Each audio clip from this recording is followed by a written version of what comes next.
Not necessarily those of TalkTainmentRadio.com, the management, the staff, or K&E World Network, LLC.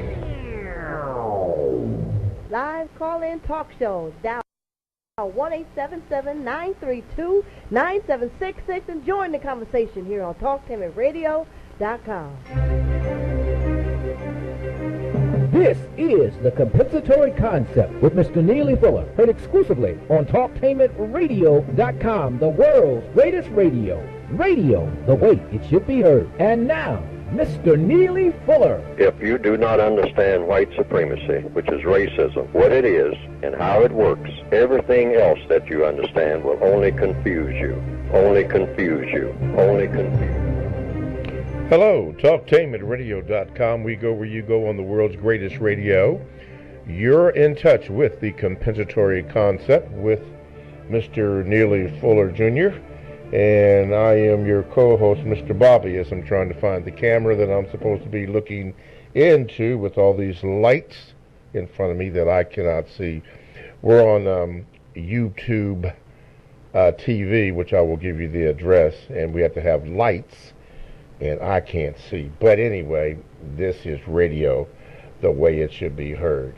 Now, to call into the show, you may do so by calling 1-877-932-9766. You can also go to that YouTube channel and type in the word Talktainment, then type in the word radio, and then scroll down to Talktainment number 2, and you're there. Hit the subscribe and like button. Also, if you want to Gmail me, you can do that. 7MrBobby, BOBBY, @gmail.com. And if you want to listen to the program, and we would like you to do this, you can go to TalkTainmentRadio.com on our home page and just hit listen live. That's all you got to do. Subscribe and like buttons are there also. And Facebook /Talktainment /Talktainment.com, and you're there. Okay, today is Wednesday, April the 10th, 2019. And today we are going to speak about focus. Have Mr. Fuller address questions, your questions and Gmails, but we're going to concentrate focus in the system of white supremacy, racism. Why do we have a problem with staying focused? What is focus and how this focus works? And of course, your questions. Okay, all of that out of the way. Here we go. Let me introduce to some and present to others Mr. Neely Fuller Jr. Mr. Fuller, good morning, and how are you? Good morning. I'm still learning. Good. You are coming in loud and clear, and that is good. By the way, Facebook.com /Talktainment is that website if you want to listen to the whole replay of the show. Mr. Fuller, we talk about focus, and you, I don't think you subliminally say this, but you speak in a compensatory way all the time, trying to get us to stay focused on the prison system of white supremacy, racism that we are currently in. What does that mean to you, and why is that such a passion for you? Because not being focused means you ramble. And I will ramble if I'm not focused. Everybody does. Animals, birds, if they have a focus. Most creatures have a focus. A focus on what? On the best things they should be doing at any given time. And there are things that interfere with focus. And like we said in one of the former discussions on this program, there are a lot of distractions. So if you're talking about a system of government that's based on racism, or a government of racism, racists are very focused people, the people who practice racism. They are laser-like in all of the areas of activity: economics, education, entertainment, labor, law, politics, religion, sex, and war. And they're about the business of practicing racism 24/7 throughout the entire planet called Earth, in all of these areas of activity. And they're very focused, the most focused people on the planet. Or, unfortunately, those white people, not all white people, but those white people who are smarter and the most powerful among them. Too many of them, not all, but too many of them are focused on practicing a thing called racism and or white supremacy. And that is about what? About getting fun, getting glory, and getting material comfort from doing what? From harming people based on color. That's what racism is. What you get out of it is fun, glory, and material comfort. There are all kinds of ways to get those three things, because everybody wants those three things.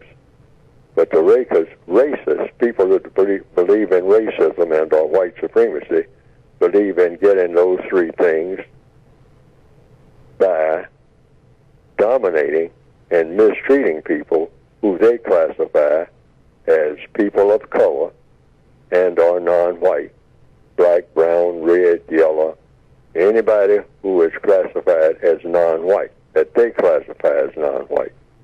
And they came up with a system many, many, many centuries ago that would ensure that they could have fun, glory, and material comfort by dominating and mistreating people of color. And that's their system. They're very well focused on that. Now, the victims of racism are not focused. They became prisoners of war, you might say, because war was made against them. So as prisoners, they just mill around in the prison yard, which is called the planet Earth, and just kind of bump into each other, and they fight each other, curse each other, discourteous to each other. All the rules of civility they engage in. For the most part, black people, and they form little gangs or tribes, you might say, which can become gangs. They become gangs when they start doing harm to each other. They form tribes, like prisoners in the prison yard. One little group gets over here and starts looking at the other little group over there from another cell block, and they become tribalistic or like gangsters, and they walk around flexing their muscles and getting into arguments with each other that lead into fights. And then people take sides, and then gangs are formed. And so their focus then becomes just each other, like prisoners will do when they don't have any other thing to focus on. They're prisoners, prisoners of war. So they don't think about anything outside of the prison, because there's no such thing as outside the prison that has anything to do with them.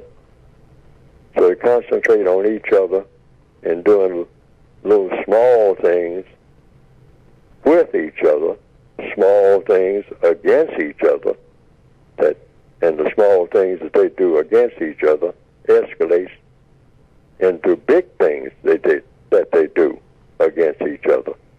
And that is the effect of the prison system itself, which is the system of white supremacy. That's the title of the world government here in 2019. World government. If anybody says, what is the world government? Is it the United Nations? Is it this or that or the other? America, Asia or Africa. What is the actual world government? In capital letters, the world government in 2019 on planet Earth, probably not on other planets, but on planet Earth, here in April of 2019, is a system of government called, in capital letters, the system of white supremacy. There is no other functional government worthy of any attention at all other than that system, because that's the system that dominates all people's behavior, unfortunately. Now, that system should be, the focus should be placed on replacing that system with a system of justice, which means guaranteeing that no person is mistreated at any time, anywhere on the planet, and guaranteeing that the person that needs help the most gets the most constructive help. That should be the focus of each and every person on the planet, each and every time he or she wakes up in the morning, right up until the time they go to bed at night. Guarantee that no person, focus, guarantee that no person is mistreated. Any person that you see around you being mistreated, you should try to intervene in some way that will be effective. Try to have something to do with stopping that mistreatment. That should be the focus. Mm-hmm. And guaranteeing that the person that needs help the most gets the most constructive help. Okay. We are speaking with Mr. Neely Fuller Jr. on the compensatory concept with Mr. Neely Fuller Jr. I'm your co-host, Mr. Bobby. And today's topic is focus. And we're going to hit hard on that. Background by our theme for this year. We're honing in or focusing in on words. What do they mean? How are they applied? What is being said? What's not being said? We got to focus, keep our focus on what's going on with that. With that in mind, on this Wednesday, the 10th of April, 2019, let's go to the phone lines. Caller, you are now on with Mr. Neely Fuller. What is your question, please? Yes, Mr. Fuller, I notice on jobs, especially in corporate America, whenever a non-white person gets fired, I notice the white people extremely focused that that person never existed. Even if you bring that person's name up, they'll just act like they never worked there, period. My question is that some kind of coping mechanism from slavery when they do use to sell us off, or is that something to just make them focus now on the present and forget the past? That's just something I noticed. You have noticed that a non-white person Yes, whenever is fired on a job? Yes, sir. Well, in the system of white supremacy, black lives don't matter. Black people are not even supposed to be visible except in support of the system of white supremacy. Probably in the minds of the average white person who is a white supremacist, he's what they call, quote, unquote, consciously or unconsciously, whatever that means. I don't prefer those terms. But the only time that a black person is supposed to be even visible is when he or she is doing something to please somebody who's classified as white. Otherwise, if they could, we would be invisible people. We would be some type of smoke or steam or something, or cloud or anything. But just don't be visible. Don't just the very sight of you is a turn-off. It's not a turn-on in the system of white supremacy. When a white person looks at a black person, that's more of an annoyance. I mean, that's just the way the training goes until they need you for something. Move this, lift that barge, tote that bale, all right? Go here, go there, do this for me, do that for me, and then evaporate. Evaporate until I need you again, because you're not supposed to have any existence and you don't have any existence that is of any significance until you're doing something, entertaining me or something, jumping up and down, singing a song or something, or bouncing a ball. I'll let you do that because that gets my attention and that entertains me. Send in the clowns, meaning send in the black people. Where's the minstrel show? Okay? And that's when there's an interest. But, you're in the way. Otherwise, get off the sidewalk, please. All you dark-skinned people, get lost. Hide somewhere. I don't want to see you. I don't want to see you driving through the neighborhood or anything. I mean, you're an annoyance. You're scraps. You're nothing. Until, like any commodity, a chair or a shoe or a piece of cloth, something that I can use, and when I get through using it, I don't want to see you. Get out of my way. You're taking up too much of white people's space in the universe. Breathing all the air and causing problems, really, just by your presence. Somebody wrote a book some time ago called The Troubling Presence. I think that was the title of it. I never read the book, but I saw it on a stand, and it had a black person's picture on the cover. And I said, that's very significant. Just the title alone, without reading the book. The Troubling Presence. In other words, you see a black face, all that means is trouble. That's an annoyance. Get the heck out of here. I mean, go somewhere and hide. Go in the basement or something. I don't want to look at you. You're an annoyance. I try to talk nice to you and all like that, but just hurry and get out of my presence. That's the white supremacist doctrine. Mm-hmm. White people are taught that systematically at an early age. Alrighty. TalkTameItRadio.com is a 24/7, no-charge, worldwide broadcasting facility with hosts delivering on various topics such as news, lifestyle, sports, law, health, wellness, religion, and politics. Now here's about three I'm going to share with you. One is It's Your Time to Travel with Ricky Tice, All in the Family with S. Yolanda Robinson, and also New Money. Now, all of these shows are exclusive to TalkTameItRadio.com. And to get in contact with the shows or to even sample the shows, all you need to do is go to the TalkTameItRadio.com homepage, click on programs, and then you select what programs that you'd like to listen to or sample. That's the only way you're going to find out about each show. Sample them and see what you like. All this exclusive to TalkTameItRadio.com. That is radio, the way it should be heard. My name is Mr. Bobby. I am the co-host on the Compensatory Concept with Mr. Neely Fuller Jr. And we are talking about the word, the term, focus, here on Wednesday, April the 10th, 2019. Focus.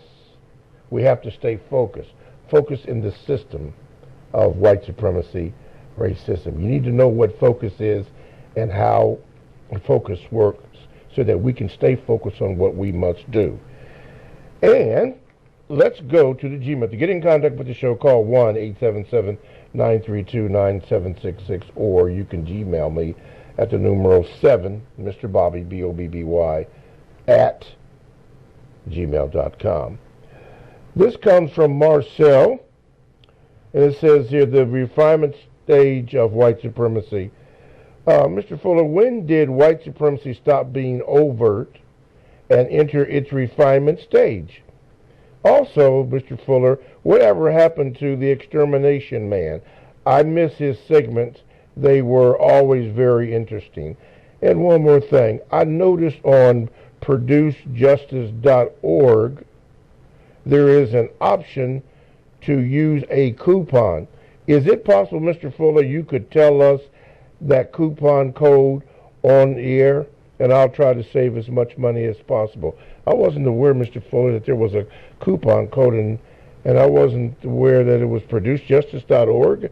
Can you explain all that? No, I don't know anything about that. I don't have anything to do with it. No one has told me about anything like that. Yeah, I know producejustice.com, but producejustice.org? Okay. I didn't know about that.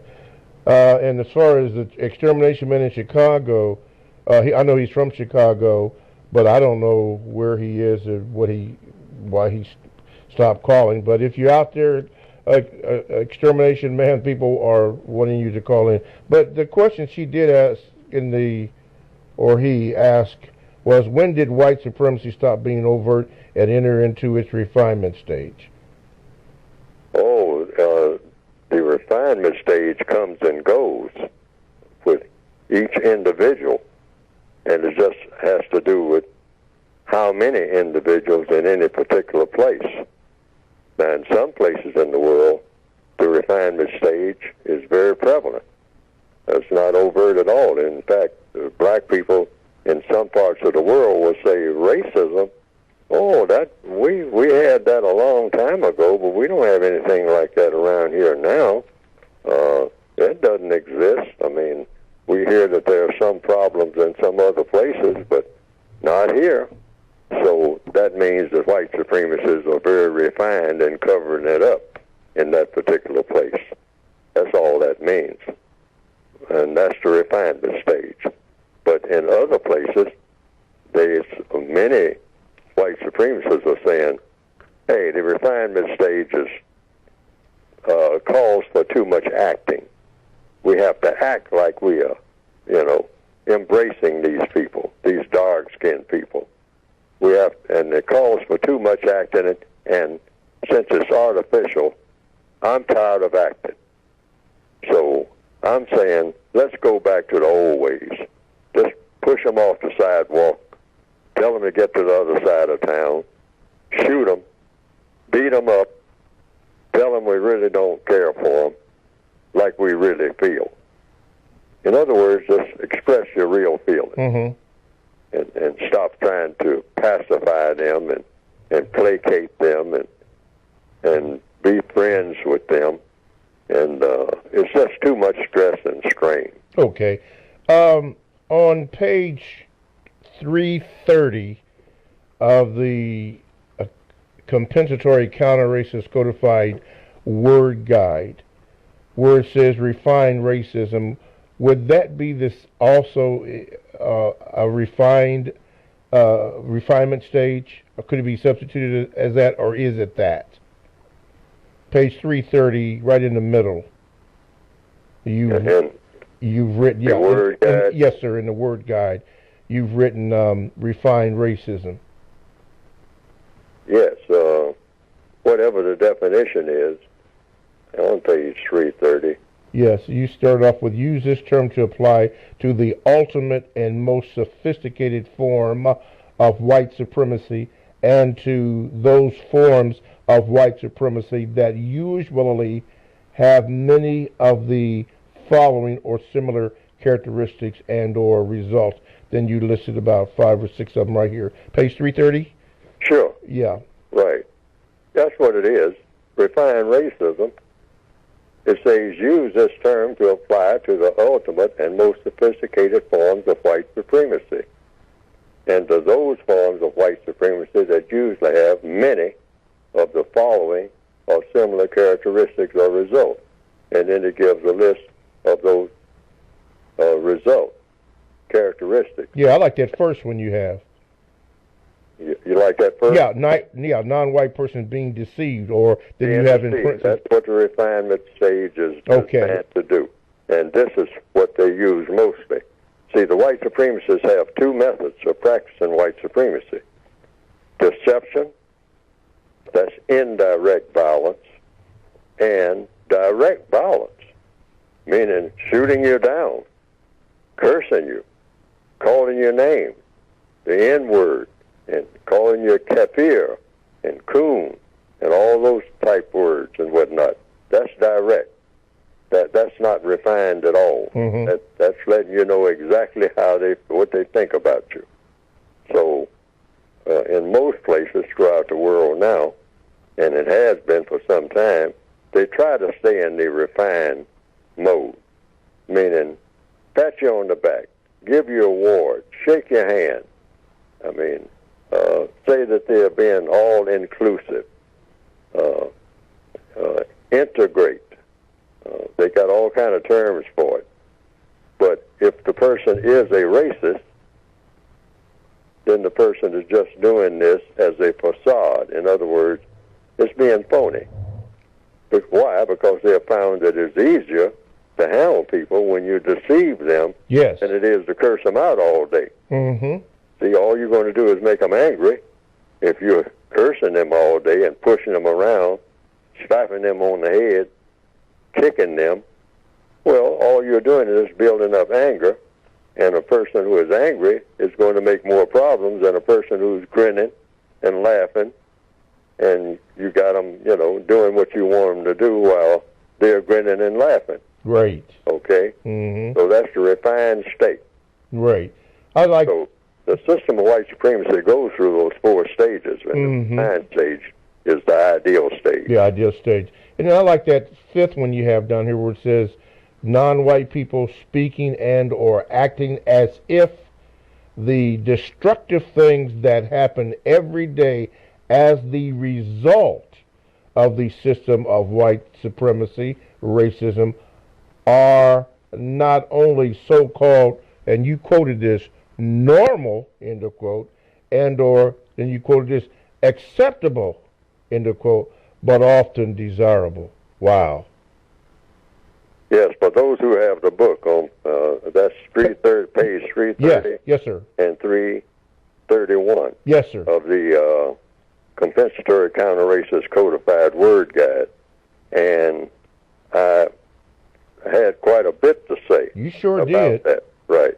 In fact, going right on into pages number 332. 333. And yeah. Woo. Mm-hmm. Yes, it is. Because the refined stage is something that most people are familiar with, particularly in the northwestern hemisphere and in the southern hemisphere. I understand Brazil and places like that, and in many parts of what is called, quote-unquote, Europe. Now, here in 2019, wasn't always that way, but that's the way they're trying to keep it now. Yes, sir. But some of the white supremacists are saying, enough already. I mean, stop. It's too much work trying to be nice to these people. It's too much work, saying pleasant things to them when you really don't, you're not thinking about saying anything pleasant to them because they are very unpleasant people. We have made monsters out of them. We have made monstrosities out of them because that's what white supremacists do. That's what the result is. They take people, babies, and raise them to be monsters and monstrosities. Oh, okay. If they are people of color. All right, we got to leave it there to go to the phone lines, and we're going to focus on this call. Go ahead, caller. You're on with Mr. Neely Fuller, Jr. What is your question? Good morning, Mr. Bobby, Mr. Fuller. This is Reggie from Charlotte, North Carolina. Mr. Bobby, if you could allow me to maybe hang on for Mr. Fuller's full response as I'm traveling and not listening to the radio or anything, that would be great. Mr. Fuller, I was recently on Twitter, and there was a lot of people responding to a meme with their comments. And the meme had a white boy embracing a little black boy. They were embracing each other. They had to be no more than 2 years old. And the caption on the meme said, there is only one race, the human race. My question to you is, how does the compensatory code define human race? And are we all considered humans in the system of white supremacy? Well, according to what I call counter-racist logic, you can't have white supremacy and have human beings on the planet, on the same planet at the same time. Nobody, according to what I've written, based on logic, nobody is qualified to be what we call a human or a humane being. Because in a system of white supremacy, everybody is non-humane. We're non-human. We are people, but we are not, and we are beings. We are in a state of being. We do exist. People do exist.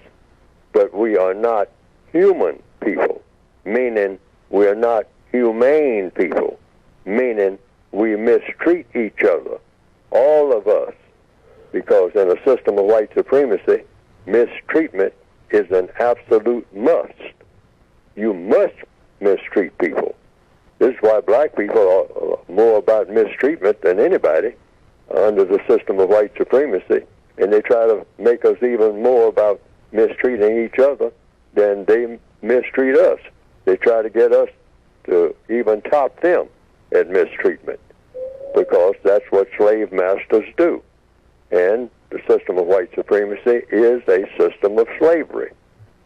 So slavery never really ended.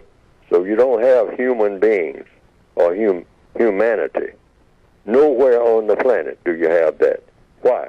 Because according to logic and all the evidence, you cannot have a system of white supremacy, which is the world government, and have human beings functioning in that system. Because human beings would be people who practice justice, meaning guaranteeing that nobody is mistreated at any time, and guaranteeing that everybody who needs constructive help gets it.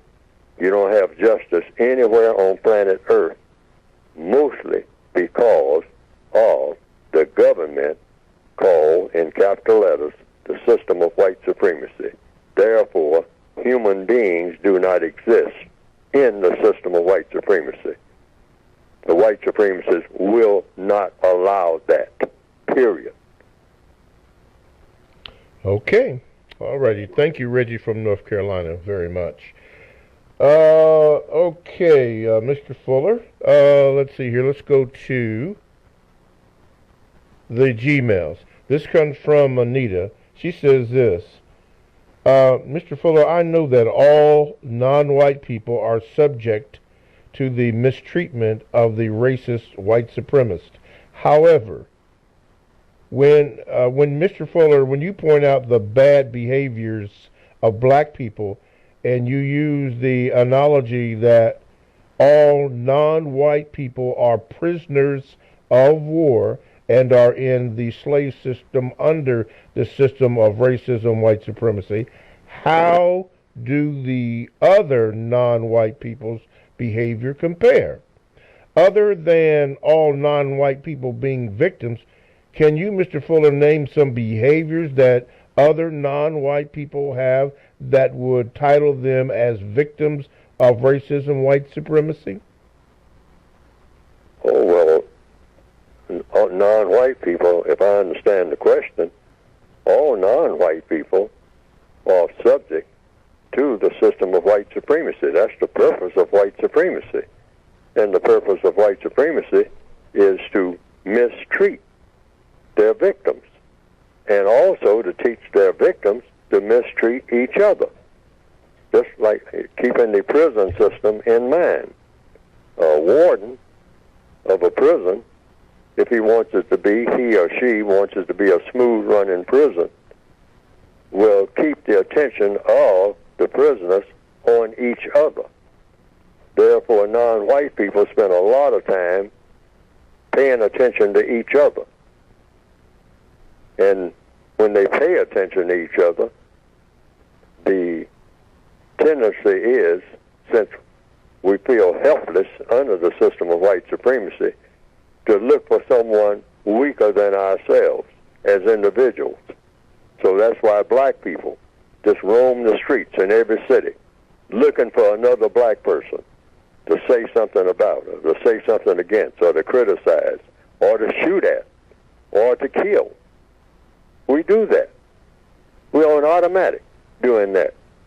We're not looking to help anybody or coming out and breathing fresh air in the morning. The influence of the white supremacists have so permeated all of the areas of activity of people of color, particularly people who are classified as explicitly black. So keep them fighting among themselves. Keep them hating each other. All right? I mean, and we will inflict punishment on them and have them inflict punishment on each other, because nobody likes to be perceived as being weak. That's why black people in the Northwestern Hemisphere, as far back as I can remember, will, if they get just a couple of pencils more than the other black person, we strut around and do what? Show off. Show off. Right. That's show-offism. We think about showing off more than we do anything. So it's just like prisoners of war. You get some new shoes, prison-issued shoes, and so you walk out in the prison yard at break time, look at my shoes. My shoes are prettier than yours. And the person says, well, no, they are not. So an argument breaks out. Now you got to fight. And so you have what you call prison riots, et cetera, et cetera, et cetera. And the masters of the prison, they sit and look down out of their windows from their high perches until they get tired of looking at it, get bored with it. Then they come down and crack heads and put everybody back in their respective cells. Say, we have tamed the animals for a short time until we can be entertained by the next riot that they're going to have among themselves. And that's just a routine all over the world. All of this killing with AK-47 all over what we call Africa and all like that. These are just prison riots. Yes. That's all they are. Yeah, and the white supremacists are laughing at all of them. Yeah, people lost focus. They lost focus. Yes. They don't have the focus that the cause of all of this are the white supremacists. So they focus on each other. And they just nitpick each other. Black people on jobs and whatnot all day long, particularly black males in the Northwestern Hemisphere. We know that. They pick at each other all day long. Never nothing pleasant to say. Even when we are joking, I mean, the jokes are kind of half jokes, but it's a put down. Now, we have been trained to do that, like you train an animal. That didn't come natural. That didn't come from, the natural tendency of a little child. If you watch little children, they're just, 2 years old. They are kind of, just wide-eyed and just trying to figure things out. Yes, sir. That's all. Somebody has to teach them all of this type of garbage. So anything that's garbage, the white supremacists sit in their high purchases positions and just dump it down there in the prison yard. And have the prisoners feed off of garbage all the time. That's why. And then we act like garbage. That's why it's imperative that we stay focused on what we are supposed to be and focused on. What is causing all of this. And the shoes that you use in that analogy, the white supremacists use that as a distraction to cause us to, you said, show off and make somebody mad. And guess what? We lost focus. And they sitting up there watching the whole thing. Absolutely. Then they turn to each other and say, see how they are? See? But they manufactured this garbage. Garbage is manufactured. Manufactured. It sure That's is. how garbage comes about. There's nothing in nature that produces garbage. Good point, Mr. Fuller. All right, caller, thank you so much for your call. Oh, wait a minute. Did I get that call yet? Oh, call one. Oh, I'm sorry, caller. Okay, and then we'll take Mr. Fuller on the book. Go ahead, caller. I was getting ready to cut you off. I am so sorry, caller. Go ahead with your question. Go ahead, caller. Hello? Yeah, go ahead. We can hear you. Okay, Brother Fuller. This is VGQ about the 13th and 14th Amendment. Getting a white education is training. Having their name is training. Leads to thinking white supremacy is normal. Voting is to keep us in the condition we're in. My question is, do you think we have legitimized white supremacy? I'll take that question. Yeah, I'll take the answer off of the on the air. Okay, thank you, caller. All right, Mr. Fuller. Well, in answer to that, the white supremacists legitimized themselves because they thought up the most powerful idea for manipulating people in the history of the entire universe as we know it. They thought up the most powerful idea for manipulating people in a vicious manner, in a manner that should not exist, really. Mm-hmm. It turned out to be the most powerful political and religious idea ever generated in the minds of people. Yes. And that is the idea of white supremacy. So that they became legitimate in their own eyes and taught their victims, their prisoners of war. Yes, sir. That they are legitimate. But actually, they are illegitimate. But when you say that they are illegitimate, they simply say, we are the prison masters over you, and what you say doesn't matter anyway. So in answer to the question, we can say that they are illegitimate. I certainly say it. They are our illegitimate parents, the white supremacist, racist man and racist woman, mm-hmm. collectively. They are our illegitimate parents, our custodians, our dominators, and we are their prisoners of war. And I can say that that's what I am, which I do right here on the air. That's what I'm saying. We're prisoners of war. But they don't say that.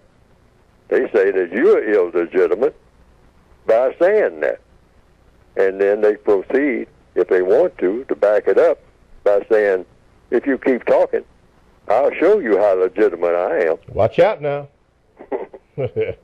It doesn't take but a couple of minutes for them to do it. You know it. Because they are the prison masters.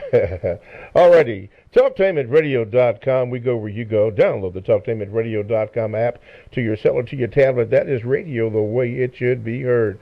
My name is Mr. Bobby. I am the co-host on the Compensatory Concept with Mr. Neely Fuller. But it is at this particular time that we have Mr. Fuller talk about his book and the website, the official website, that you can go and get all the materials and all the books, all the latest information from the website that he will give you. Stay focused and pay attention, please. Mr. Fuller, go ahead, please. Yes, you can get the book by going to producejustice.com. Now, that's very specific, in case somebody comes up with Produce Justice something else. Yes. It's producejustice.com. And what will come up on the screen is a brief description of the basic textbook, 2016 edition, the Compensatory Counter-Racist Code, Revised Expanded Edition. There's also the original 1984 edition that is also there because some people have requested that. But the latest book is the Revised Expanded Edition, 2016. Not the one with the computer design on it. But some people want that book for some reason or another. Some people have said it's easier to read or something like that, and they've given different reasons. But that's why I brought that book back on that website, producejustice.com. There's also an edition that can be used in conjunction with either book, and that's the Compensatory Counter-Racist Word Guide, and that we have read from that this morning. Yes. We talked about refined racism, because racism goes through 4 stages, and the 4th stage is the refining stage. That's like putting the finishing touches on a car that's being produced. See, then you put the paint on and put all the little fancy gadgets in. You put the stereo system in. I mean, after you get the basic car, which is for transportation, but you put all the little conveniences in there, all the little buttons and whatnot, and all of the ornaments that will make it appealing. And that's the refined stage of racism, just like manufacturing anything that you want to sell to the world or impose on the world. And you can get the book by going to producejustice.com. And the book is directed to individual victims of racism. I want to tell you what the purpose of the book is. And it's supposed to help you to get through each and every day, if you're a victim of racism, in dealing with racism. What to do, what not to do, what to say, what not to say. Suggestions. You don't have to do them, but suggestions, and you only do them if they work. Don't do anything that doesn't work. But all of this is described in the books themselves. That's why I call it the compensatory code, meaning it makes up a code that we don't have. The white supremacists have a code. I mean, they get theirs by osmosis. They don't have a code book. They just, by osmosis, meaning they just look around them. The average white person just looks around them and see what other white people are doing when it comes to black people. And they just do the same thing. Yes, so that sir. becomes a code called white supremacy. Okay. Black people do not have such a code to counteract the effects of the white code. All righty. All right, so there you have it, producejustice.com. That is the official site to get all this information. Don't go to the other sites because that's we're not even somebody else's site. Right. That doesn't have anything to do with it. Producejustice.com. That's it.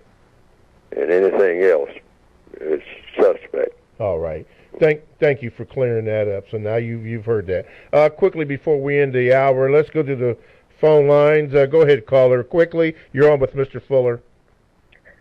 Hi, good morning. My name is Christine, and it's great to speak with you, Mr. Bobby and Mr. Fuller. Mr. Fuller, I have read your book completely from front to back, and I use it as a guide throughout my everyday life. And I wanted to know what kind of advice you can provide to me that I can, because right now I'm a single person, I'm a single black female, and I wanted to know what kind of advice can you give for me to find a person, a significant other, in order to, in my everyday life. Like, what kind of advice can you provide to me about that? Okay, Mr. Fuller? I didn't quite get the question. That's my fault. Okay, could you, ma'am, could you just say that again? Capitalize it. Yeah. Say it slowly. What kind of advice, suggestion could I make based on the code that does what? As far as finding a person that I can be with, or another, I would like to date someone who is like an African American, who is conscious, just like you, Mr. Fuller, and who is aware of the things that are going on. But I find it very difficult in 2019 to find someone who is aware of racism and white supremacy. Is there any advice you can give me that could help this? Okay. Oh, you mean like a partner, a mate? Yes. Yes. Yes, what the code calls a care mate. Yeah, a person that cares about you. I mean, and wants to mate with you. All right, because they do care about you. Okay. Well, what you do is just go about doing things that are constructive, and that applies to everybody. Just be a constructive person, and you will attract people who are constructive. There's no formula for that. That's just the way it works, if it's going to work at all. But it's never going to be the way it ought to be. I want to emphasize that to everybody. In the system of white supremacy, your so-called relationships, because some people say, I don't want to be bothered with all that race stuff and whatnot. I just want to find me a boyfriend or a girlfriend and, and get married and settle down, and I ain't got time for all this other stuff. I mean, the problem is too big. The world will always be messed up. I'm not trying to save the world. I'm just trying to make my way through it. Fine. But the problem is the world would interfere with you, and does, each and every day. I mean, this is why it's difficult for a black female to find a black male that she can talk to, and he's making any kind of sense when he talks back. That's difficult.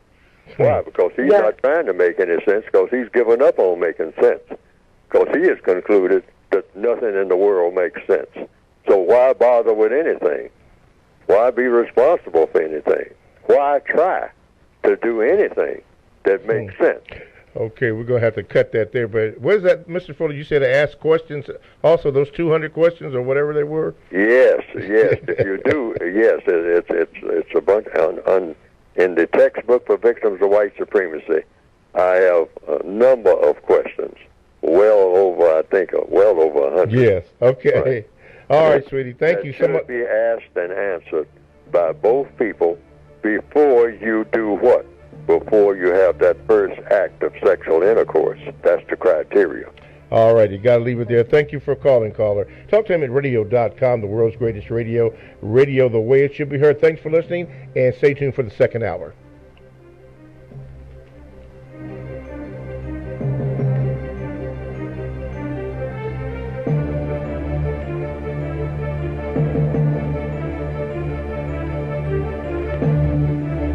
Thanks for listening to The Compensatory Concept with Mr. Neely Fuller, heard exclusively on TalkTainmentRadio.com, the world's greatest radio. The most important question in all racial matters is why.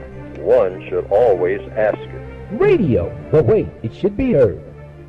You got the power. The world's greatest radio. TalkTainmentRadio.com. Talktainment Radio, worldwide sound. Talktainmentradio.com. We give you a reason to come. The world's greatest radio. We give you a reason to stay. Radio, the way it should be heard. You got the power. The views and opinions expressed are those of the host and guest, and not necessarily those of TalkTainmentRadio.com, the management, the staff, or K&E World Network, LLC.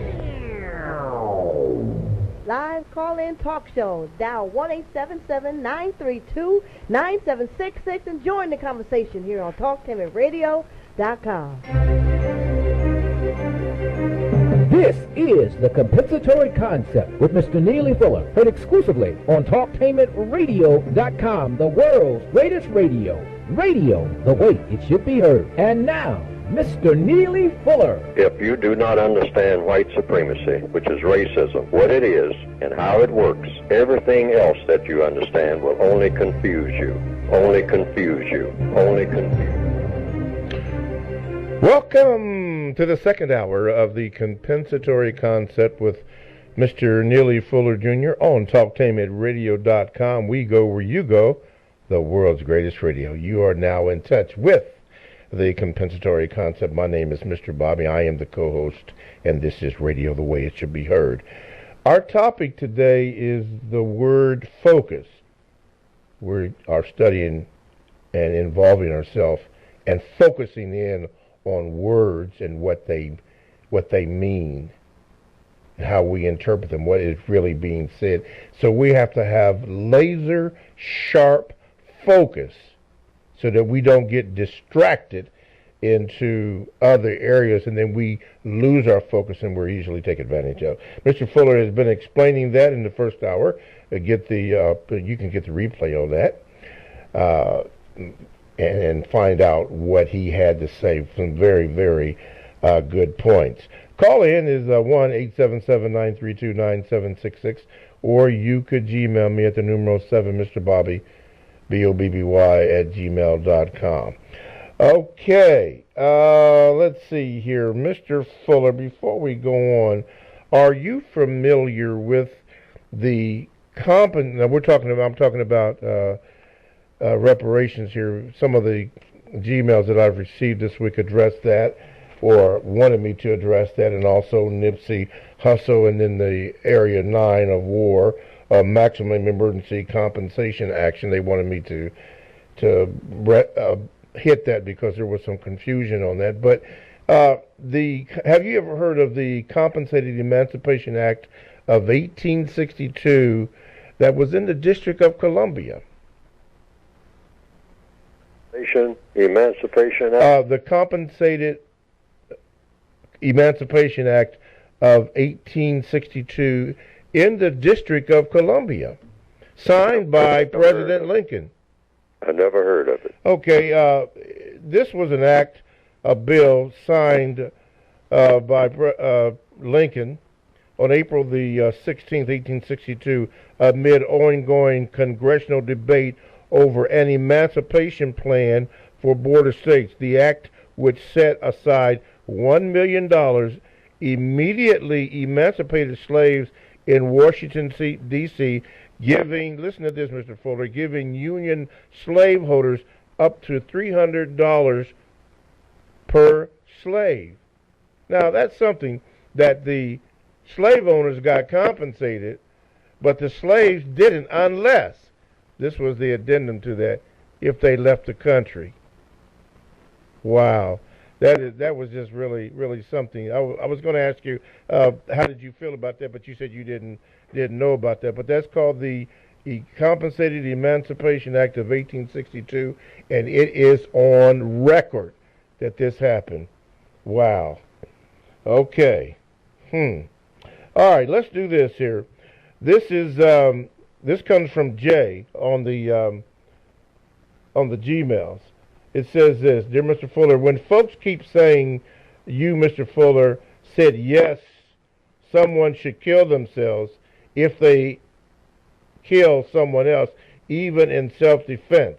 Well, about 8 episodes from the August 10th, 2016 show was asking someone around there, a guest called and was asking about defending yourself, and the guest and Mr. Fuller were kind of talking over each other, and Mr. Fuller said yes to another question, and at the same time the guest was asking about should someone kill themselves even if they were defending themselves, and it made it seem like he said yes to that. But Mr. Fuller was answering another question, and there you go. This comes from Big Twit from Atlanta.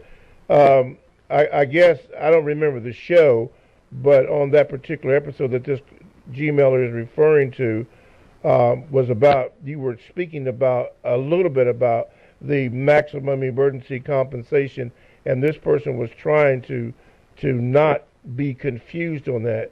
I don't remember the show in particular, but a lot of people had called in about that. About that. What do you have to say about the maximum emergency compensation action? I know you don't really like to discuss it over the air based on the fact that people do get confused on that. So what do you have to say about that, Mr. Fuller? That's one reason I've told people I don't prefer to talk about maximum emergency compensatory action. That's under war, the 9th area of activity, because it involves killing, okay?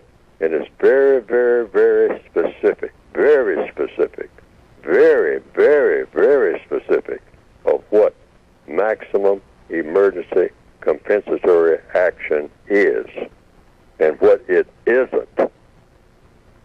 And it doesn't involve killing oneself after one kills someone in self-defense. So in answer to that, I want to clear that up. Yes. But I don't usually discuss it at all. I tell people to read it and make up their own evaluation of what is being said based on, and I hope that I made it explicit enough, all of the do's and don'ts that has to do with maximum emergency compensatory action under the war section, the 9 areas of activity, the last area of activity, because it does involve the taking of it does involve bodily harm. It does deliberate bodily harm, and when it is executed, and why, and under what circumstances. And I do not talk about it on the air for the simple reason that it's been named right here in just the last few minutes. Confusion. Nothing about killing should ever, ever, ever, ever be confusing. I mean, that's what the white supremacists do. They say that this is that, and this is the other, and this is war, and this is not war, this is a police action, et cetera, et cetera. And law enforcement includes this, and that this type of dangerous weapon cannot be used. That's inhumane. Rather than use this type of weapon, that's a humane type of weapon. And capital punishment. They're talking about killing. And killing should be very specific. And the laws of killing should be very, very specific. No wiggle room for anybody. And they should be uniform. After you take samples of what best laws to come up with, those laws should be universal. According to what? According to logic. People are born into this world.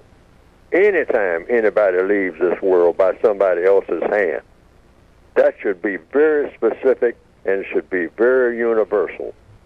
I mean planet-wise, so that no one is ever confused.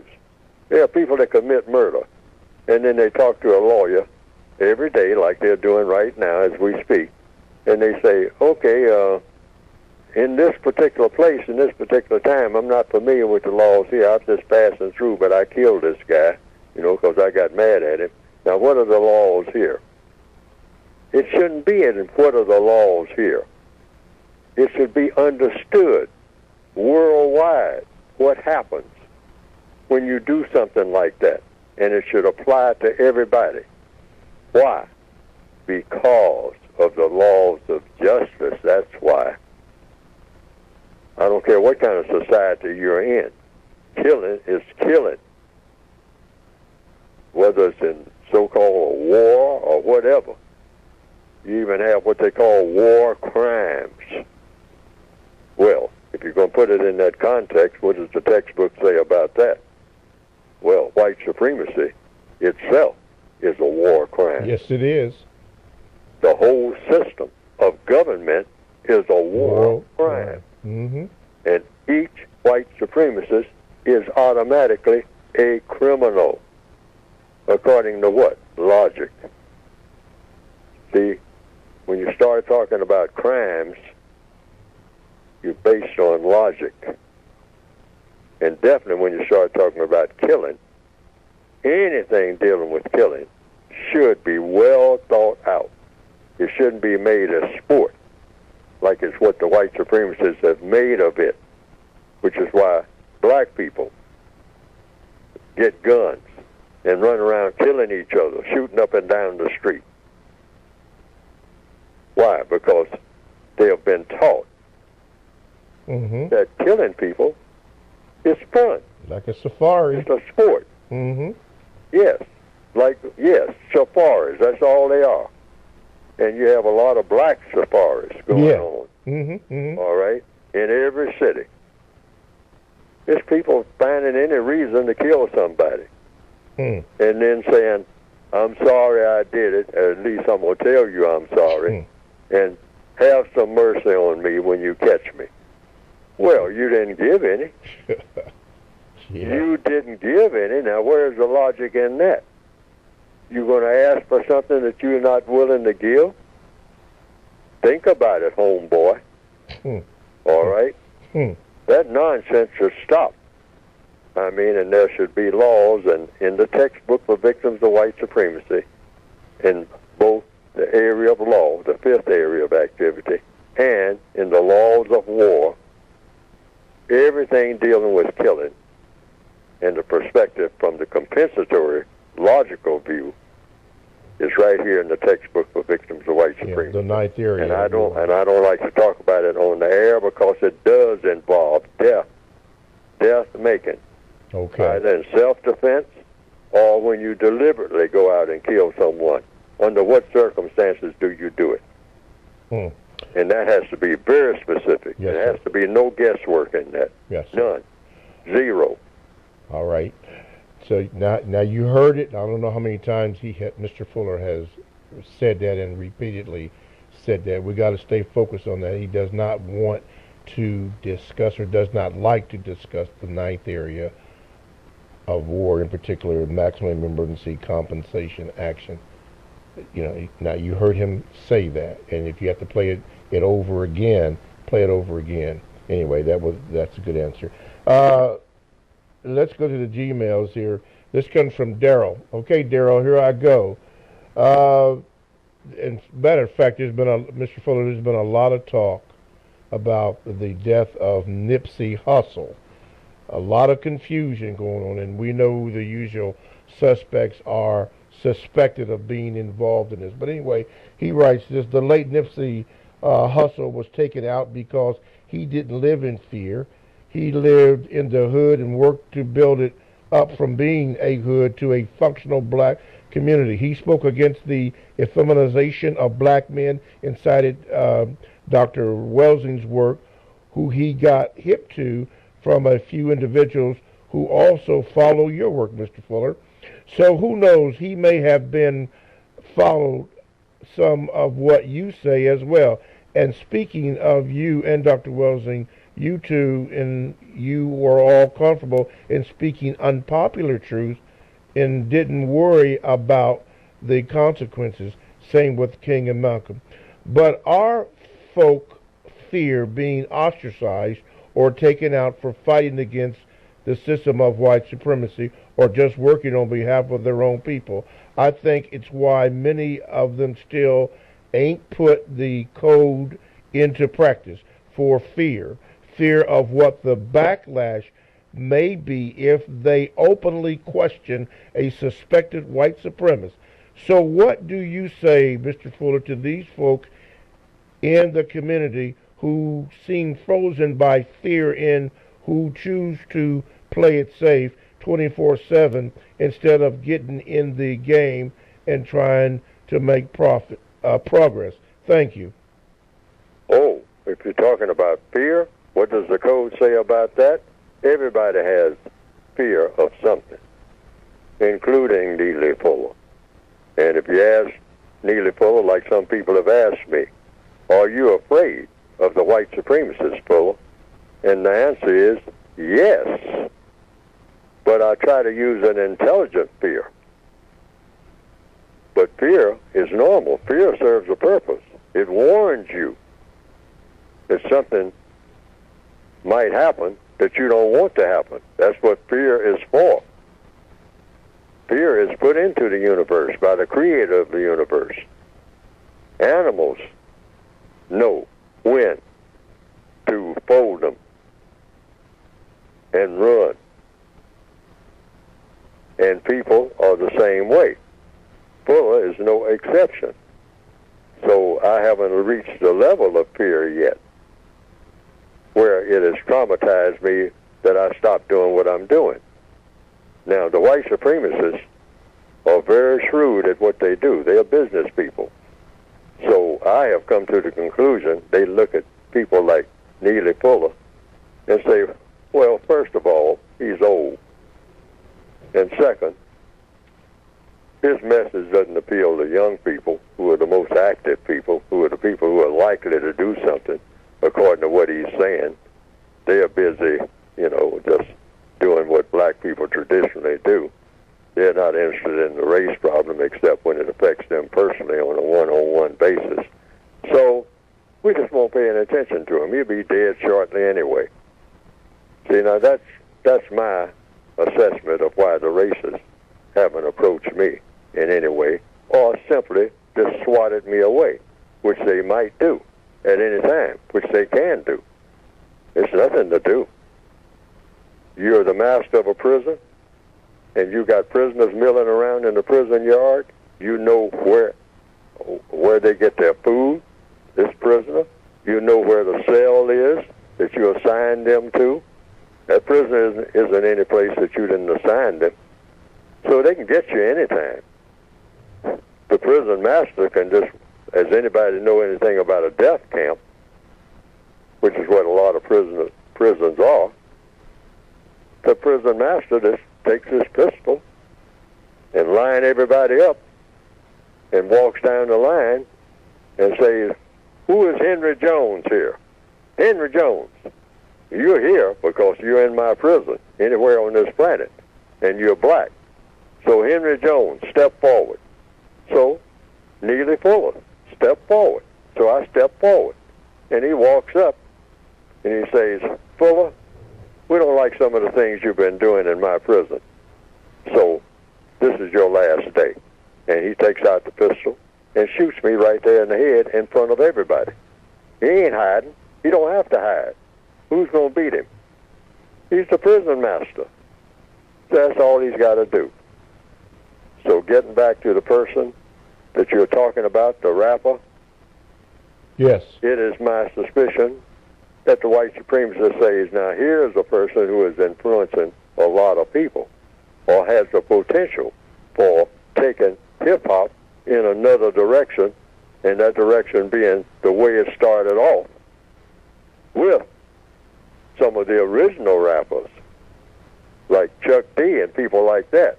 We can't have that. We can't have socially conscious rappers. That's a big influence worldwide on young minds. So, hey, he's got to go. So he's gone. That's it.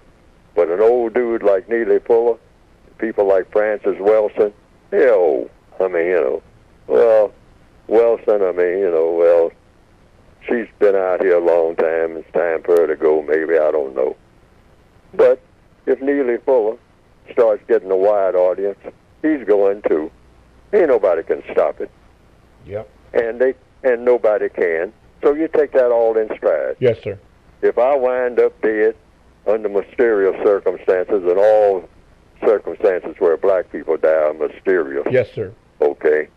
You just say, well, they got rid of Neely Fuller, but we'll go on. Yes. Okay? Yes. We don't stop. Yeah, that's speculative. We don't stop. We don't stop. We ain't got time to even mourn Neely Fuller. I just want to put that out there right now. No. I mean, it's like Saving Private Ryan, that Captain Miller, when he was talking to his squad, he says, hey, this is not about feeling good or feeling bad. It ain't got nothing to do with feelings. It's got something to do with accomplishing the mission. Doesn't make any difference how anybody feels. You can feel good, you can feel bad, you can feel any kind of way you want to. But we are going to carry out this mission. Why? Because it makes sense to carry out the mission, regardless of how anybody feels, regardless of who comes and goes. The mission is the thing. We are talking about staying focused today, here Wednesday, April the 10th, 2019, on the compensatory concept with Mr. Neely Fuller. And TalkTameRadio.com is a 24/7, no-charge, worldwide broadcasting facility with hosts delivering on various topics such as news and lifestyle, sports, law, health, wellness, religion, politics. Now, here are three quick ones I'm going to share with you. The conversation with Don Carina, the Quay Morgan Hill Show, and Stairway to Heaven. And, of course, these shows are exclusive to TalkTameRadio.com. All you have to do is go to the TalkTameRadio.com homepage, click on programs, and then why don't you give us a sample of each one of the shows that we have listed there to see if you like it or if you don't like it. Just check it out. That's all you have to do. All this from TalkTameRadio.com, radio the way it should be heard. My name is Mr. Bobby, and I am the co-host on the compensatory concept with Mr. Neely Fuller Jr., and our focus today is focus. How we have to stay focused in the system of white supremacy, racism. If not, we're going to get off track. All this stuff you see going around, you know what it is? Distractions. Mr. Fuller's been speaking to that. But let's go to the Gmails here. This comes from Kevin, and it's a two-part question, so I'll ask the first question and give Mr. Fuller a chance to answer the second question. Mr. Fuller, under the system of white supremacy, are non-white, specifically black people as a whole, cowards? Well, it depends on what the definition of coward is. And I would classify myself as one. I can't say about other people. But sure, that's supposed to be a stigma. Cowardice is based on fear of the unknown, fear of not being able to handle something. But cowardice, you can qualify. I can qualify. I think I qualify for being a coward. There are certain things I won't do that will disturb the white supremacists in a way that they will harm me immediately, physically, take me out of this world. I'm in their prison system. So if somebody says, "Are you scared to do that, Fuller? You scared to, if somebody pulls you over, you gonna act like a coward?" I mean, hey, you're supposed to have your stuff ready. You're supposed to have your guns. I mean, and he walks up and asks you for your license, you shoot him. You show him you ain't scared of him, and you ain't scared of nobody who's going to come behind him. Well, I say, yeah, well, I'm afraid to do that. Why? Because I don't think that's intelligent use of fear. I'm afraid, but I don't think that my reaction should call for that type of thing unless I have decided that this is my last day on the planet. Because I know that when I do something like that, and actually I'm just asking to be what? To be dead. So I can be dead anytime. I don't have to go through all of that, just go down the highway and make somebody angry at me speeding at 100 miles an hour. I know I'm going to get pulled over if I keep doing that. I'm doing 120 if I don't kill myself. And somebody will catch up with me, helicopters and all that, at some point. And then I'm going to shoot the first person that comes up and say, "May I see your license, please?" And then what? I have escalated it. So yes, coward, yeah, you can call me that. See, that's just name calling. What does that mean? Functionally. Okay.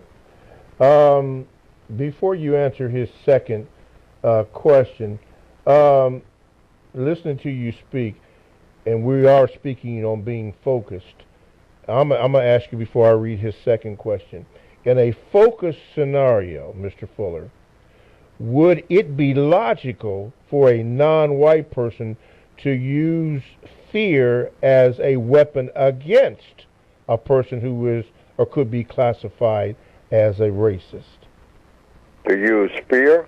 Well, they're putting it on you. So in a focused scenario, would it be logical for a non-white person to use that same fear that they're putting on you as a weapon against them, or to combat racism, white supremacy?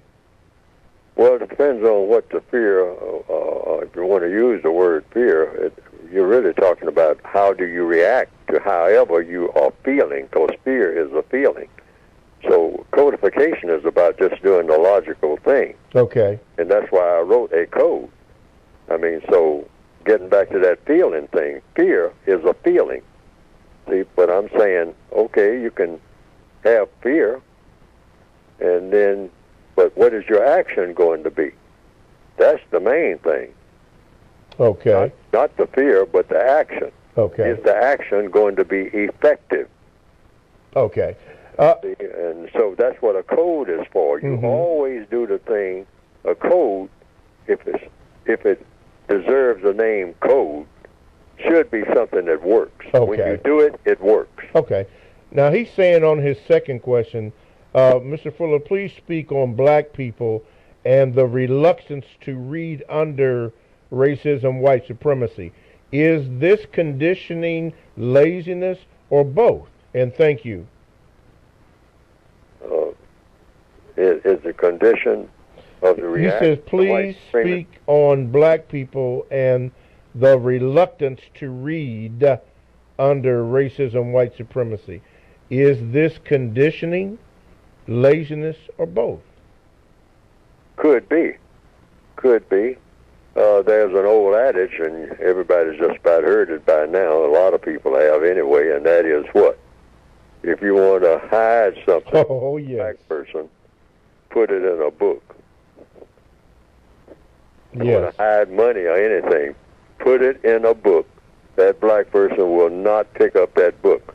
You leave something on the mail, the people that deliver mail, they put mail on your doorstep, and you run up to it, and the word has gone out. If you're black, you run up and look at that package, and it says books. That black person is going to say, oh, no, I am not risking going to jail, walking off with no book of any kind that was ever printed. No. Give me some electronic gear or something like that. So, could be something to that. Yes. And the white supremacists always want black people to have this mindset about a book. That's why in what you call plantation slavery days, they did what? They said, you can't read a book. In fact, if the master of the house saw one of his slaves looking at some of his books, when the slave didn't know that the master would catch him looking at the books, he would give him a good whipping, or her.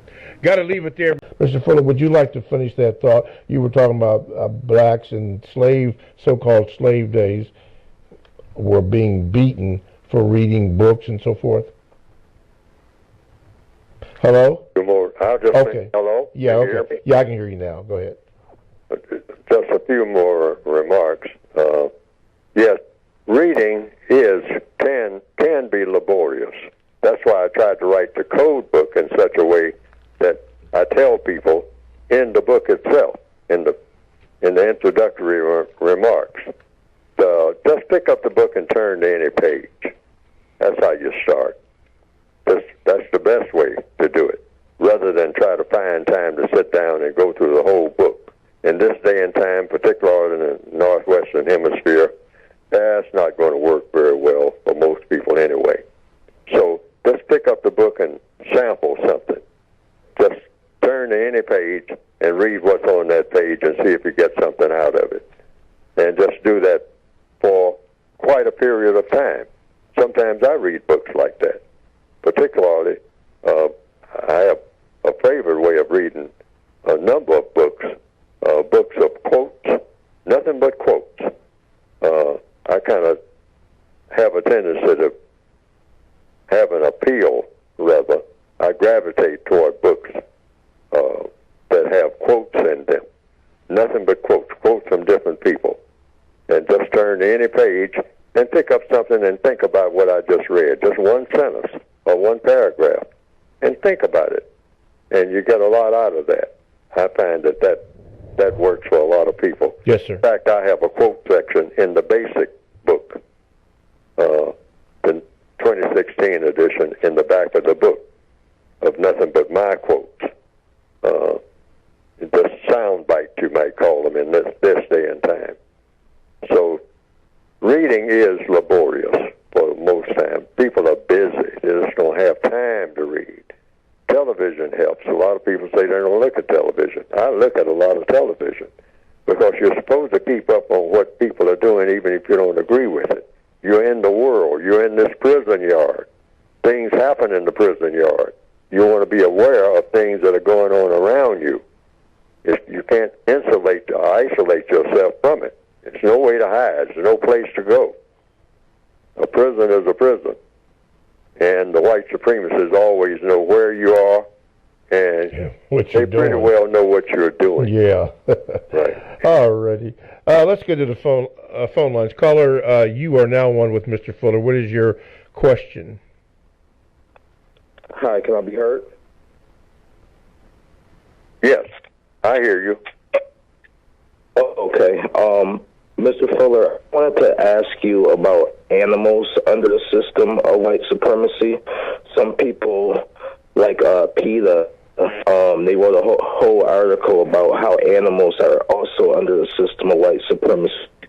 They were talking about things such as factory farms where millions of animals are tortured, beaten, and killed, and poachers, all types of stuff like that. Would you consider animals also under this system of white supremacy? Well, the white supremacists want to be familiar with everything in the universe. That's why they just don't travel up and down a river or go up under the oceans and look at a few things. They do all of that. They'll go to the bottom, like I said in the code book. The white supremacists will go to the bottom of the ocean and get 1 grain of sand and take that grain of sand and put it under a microscope and study that 1 grain of sand for 10 years.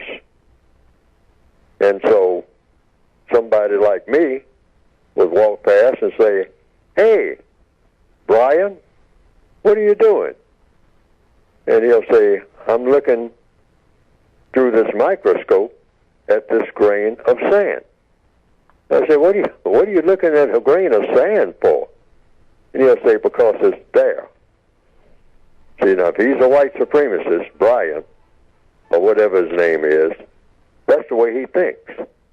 Anything in the universe, he wants to know about it. Why? Because knowledge is power. The more things you know, the more power you have. That's just the way it works. All right? So they don't turn down knowledge of any kind. An opportunity for knowledge. The ones that are highly skilled, the ones who are most powerful, the ones who tell black people what to do every day. They'll study a grain of sand and say, and I'll say, "Brian, how long have you been doing this?" He'll say 10 years. And I said, "What are you doing it for?" He said, "Because it's there. And the fact that it's there means it's there for a reason. And I'm going to find out the reason." And I'm going to say, "Man, you're spending a whole lot of time finding out about a grain of sand. I mean, you got sand in your head." And me, I'll walk off and laugh, all right?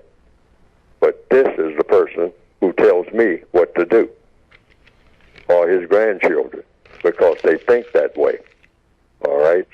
So, I think in getting to the core of what we're talking about here, they study everything, animals, every type of animal, every type of leaf on every tree. Mm-hmm.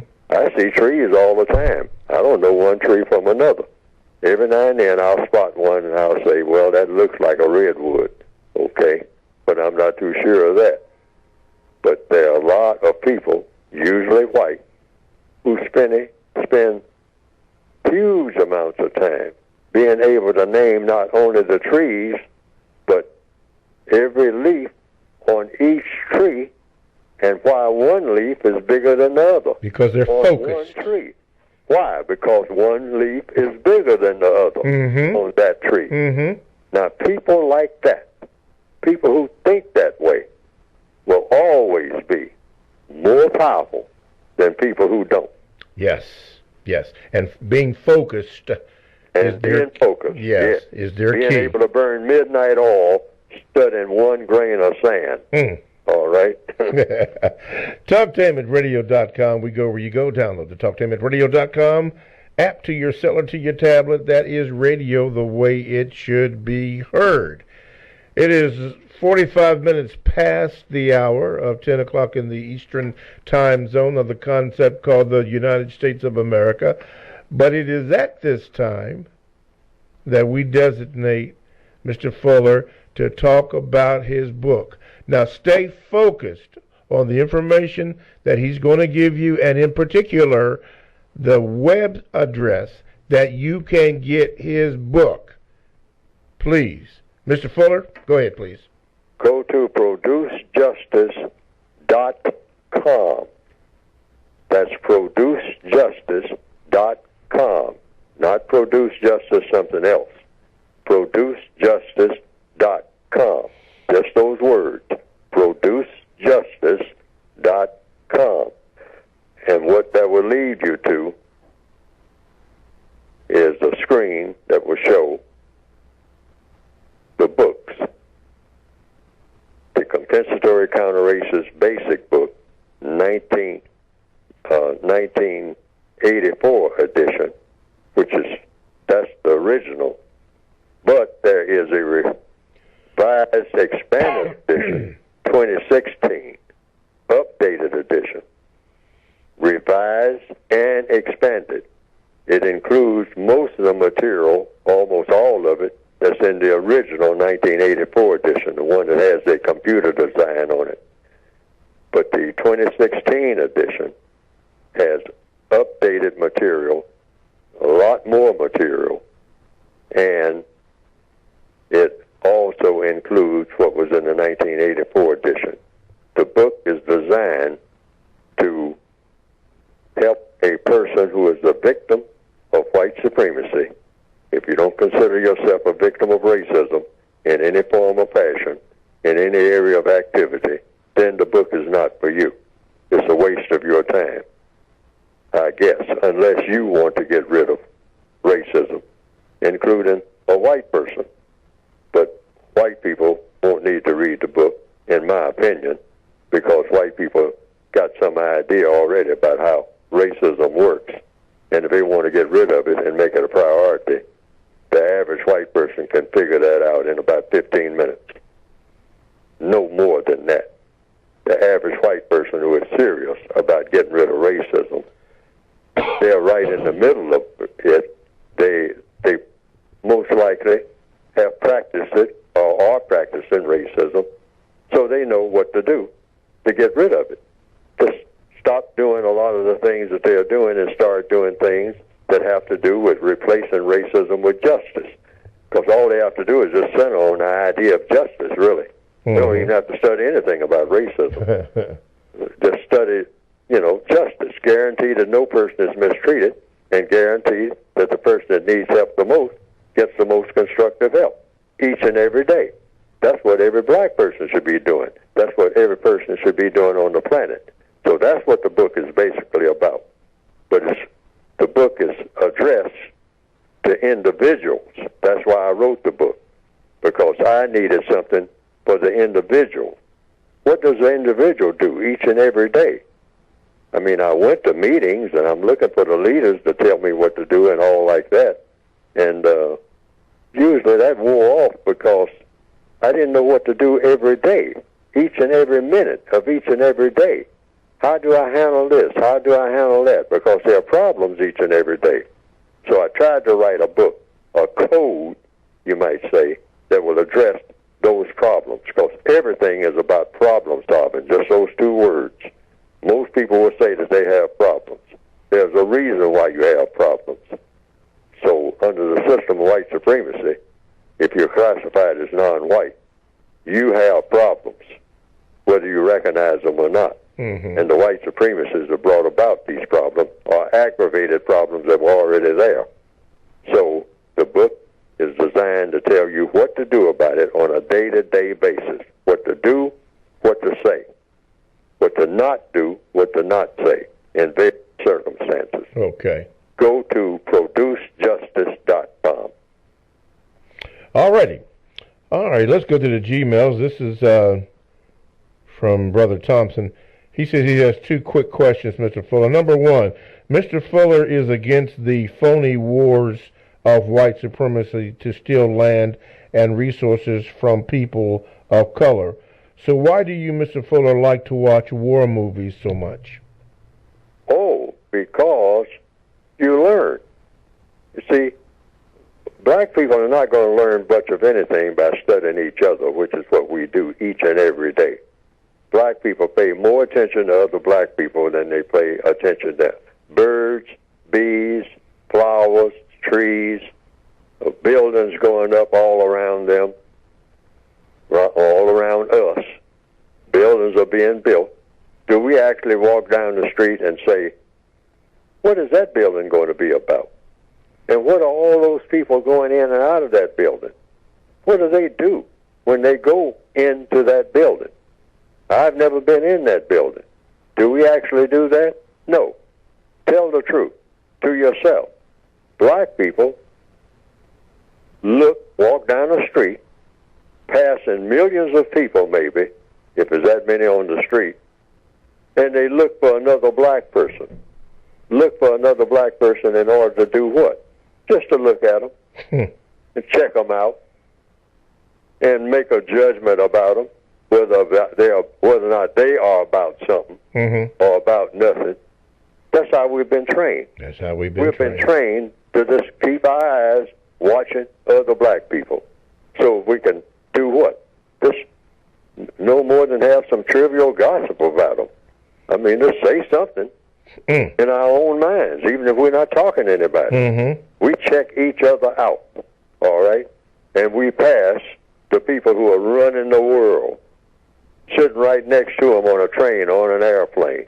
The people who are running everything, including all of your business. And you're not paying no attention to them at all. Don't even see them. It's like they're not even there until they hit you over the head with something and tell you to get out of the way. And then our reaction then is not going to pay off because it's going to be with anger, and we're just going to lash out this any kind of way rather than have a code for what you do. Yes, sir. Okay, not staying focused. Remember, that's our thing. That's what I mean. Stay focused on who's running the world, including all your business. Something that we don't even pay attention to, not to say anything about focus. Okay, and then his second question is this. He says, Mr. Fuller, why can't black people be polite and speak to each other in public? Why are we always trying to be so hardcore, like we have no emotions toward each other or don't care about each other? When I'm in public, Mr. Fuller, whites speak all the time. You have to drag it out of our people. Could you help me? Well, we've been trained that way. We have all been trained that way. We have a natural now. It's natural. A hostility. Hardcore. For anybody that looks like us. The more they look like us, the more we hate them. Why? Because we hate weakness, that's why. See, we see each other as being weak, but we walk around all day trying to pretend that we are strong. Prisoners of war don't have to pretend. You're a prisoner of war. We need to stay focused on that. See, to stop lying to ourselves about us being powerful kings and queens, and that we put on some kente cloth, and all of a sudden, like magic, we can conquer the world. It ain't so. It ain't going to happen. Period. It ain't going to help you to do nothing. But give you an illusion that you are something that you are not, other than a prisoner of war.